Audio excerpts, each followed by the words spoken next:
अधूरा मफलर। बड़ी कंपनी में नौकरी की वजह से मैं और मेरे पति इस बड़े से शहर में आ गए। यहाँ तो गाड़ियों की रफ्तार से ज्यादा तेज लोगों की जिंदगी भाग रही थी। न जाने सबको कहाँ जाना होता था। बड़े शहरों में किसी के पास बात करने के लिए भी फुर्सत नहीं होती। मैं रोज शाम को अपनी बालकनी में आकर बैठती और नीचे सोसाइटी के पार्क में बच्चों को खेलते देखती।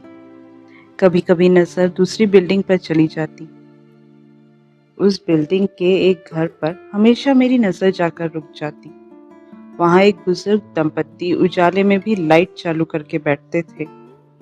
शायद इसलिए वे भी मुझे देखते और मुस्कुराते। अब ये रोज का सिलसिला हो गया था। वो बुजुर्ग महिला हाथ हिलाकर मुस्कुरा देती।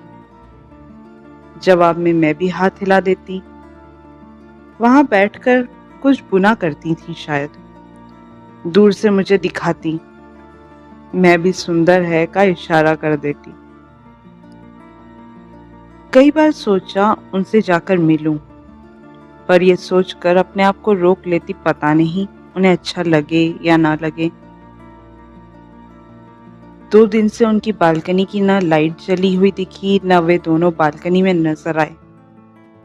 अगले दिन हिम्मत करके मैं उनके घर चली गई। उनके बेटे ने दरवाजा खोला। उसने बताया उसकी माँ को 2 दिन पहले ही नींद में दिल का दौरा पड़ा और उनका देहांत हो गया। मुझे झटका सा लगा। मैं वापस आने को हुई तो अंकल बाहर आए। उन्होंने एक मफलर मेरे हाथ में पकड़ाते हुए कहा, बेटा, ये मेरी पत्नी तुम्हारे लिए ही बना रही थी। वो कहती थी अगर मेरा तजुर्बा सही है तो वो सामने वाली लड़की जरूर आएगी, तब मैं उसे ये दूंगी। उसका तजुर्बा तो सही था, बस उसे जल्दी थी जाने की। ये मफलर भी अधूरा छोड़कर चली गई। ये तुम रख लो।